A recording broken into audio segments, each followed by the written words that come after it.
А параллельно то, что вы говорите, действительно, Москва, как теперь представляется,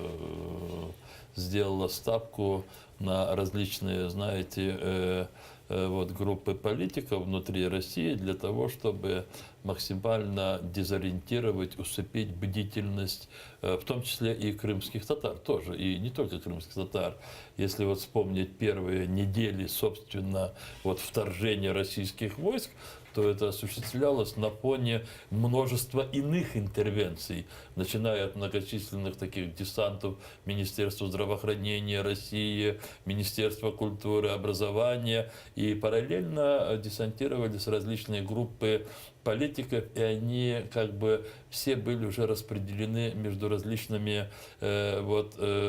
субъектами крымской политики. Скажем, Жириновский и ему подобные депутаты ехали в Севастополь крайне правым, там, пророссийским организациям. Часть других депутатов, как Затулин и иные, они ехали для того, чтобы максимально контролировать вот этот механизм тайный, который был запущен ГРУ и другими спецслужбами России, чтобы активизировать местное население, и они контролировали в том числе и финансовые кейсы, там, они